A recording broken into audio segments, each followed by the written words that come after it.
In this video, we're going to cover training your staff. This is essential and important so that your product can move and get sold as quickly and efficiently as possible. The first thing we're going to talk about are the golden rules of selling. The second part is permission-based selling.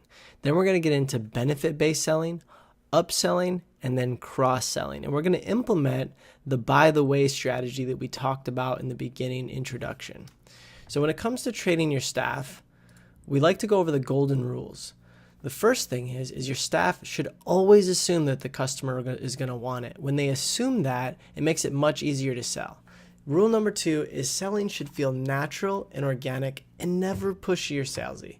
If you feel, unnatural and if you feel pushy, then they're going to feel that too. Number 3 is you don't sell them on something you wouldn't buy if you were in the customer's shoes. So if you know that they're not going to want a specific product, don't try and sell it to them. Let it go. That's okay. But do try and sell it to as many people as possible because you like the product and you would recommend it. Always ask for permission before talking about a product. Permission-based selling is so easy and feels so natural, and the customer appreciates it. The last thing is you want to let your employees use and try the product so they have confidence in it. So give it to them for free. Let them try it out for a few weeks. Make sure that they're comfortable with it. Give them free samples and just see what they do with it. And if they feel comfortable with it, if they like the product, then they'll have much more confidence in selling it. So what is permission-based selling? Well, permission-based selling is where we can take your staff and we allow them to sell without being pushy. It establishes rapport, and you talk about benefits and you talk about how it would help the person rather than just kind of pushing it on them. So you talk about benefits first, and then you ask for permission to either show the product or give them a sample. And some of the examples would be, would it be okay if do you want to hear about, can I show you, or do you want to see it? These are just very specific examples about how to ask for permission before you actually try and sell it. The next part is benefits-based selling. You tell the customer how it's going to improve their life, like when we talked about in the branding section.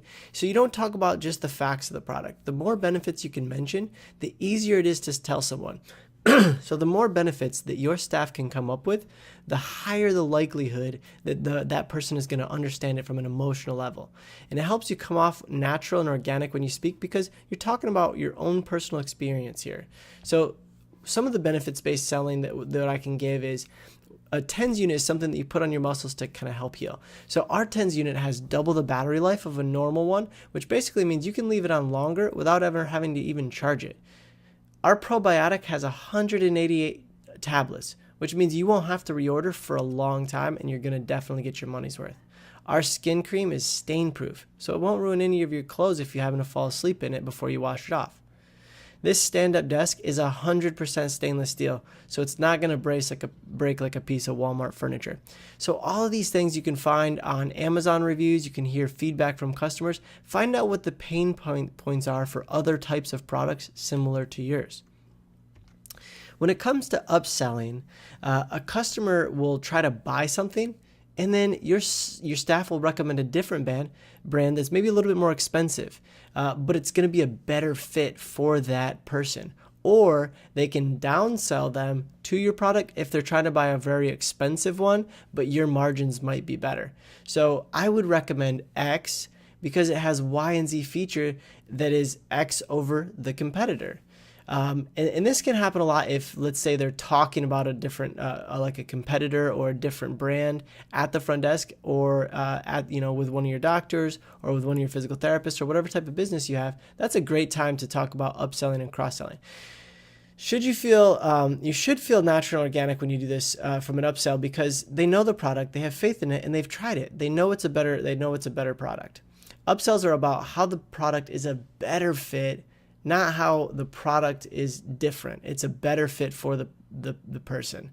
And also an upsell is if they buy like a package, you can upsell them to a different package or a different product in that package. The last part is you want to make it part of your recommendations and create a system for your staff to use.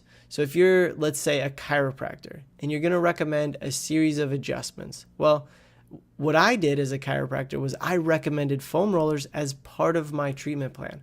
I recommended 3 specific supplements as part of my treatment plan. The cost was built in. If you're a dentist and you're going to recommend an Invisalign, then why not upgrade them to a whitening kit that's your own? So you want to teach your staff to talk about the benefits to upsell to the people to the higher margin product. And so even if you don't create your own product, they can still use this with all different types of stuff in your practice. So some of the examples of upselling, we're going to talk about a chiropractor patient is looking to buy a fish oil. Well, we have a couple of different options. Our lowest price one is definitely affordable, but it does leave a fishy aftertaste. The one that I prefer is X brand. Your brand, because it's organic and it doesn't really have a fishy aftertaste. Would you like a brochure about it? They could also say, would you like a sample? Or do you want me to show you the bottle so you can read the label? All of these things are just permission-based sales techniques where they ask them specifically, and if they can say yes or no. A personal trainer client is buying a cheap foam roller from online. Well, the one you're getting will do, but what you're looking for, from what I've heard, wears out pretty quick. But we do have a brand name foam roller that has no questions asked lifetime warranty policy. Would you like to try it out and compare the two? You can try it right here. That lifetime warranty policy, you can really push that benefit because they're worried about if it's a cheap foam roller. I don't want to pay $30 now and then $30 in 3-4 weeks. So you're speaking directly to their language. Cross-selling is selling a product that goes along with the product that they are already purchasing. And it should definitely complement their purchase and answer a need that the customer might have after buying the product. You can even recommend 2 to 3 items that are related to the product that is already being purchased and just kind of let them decide. Your staff should anticipate the needs of the customer by offering a product that will help with the purchase that they're already making. Anticipation is key to selling. So examples of some cross-selling is, let's say a pediatrician buys a branded ADHD toy for their child. Oh, this toy is awesome. My sister's son has one and he loves it. She also gets one of our brain booster supplements for her kids, and it helps him stay calm whenever he's not using the toy.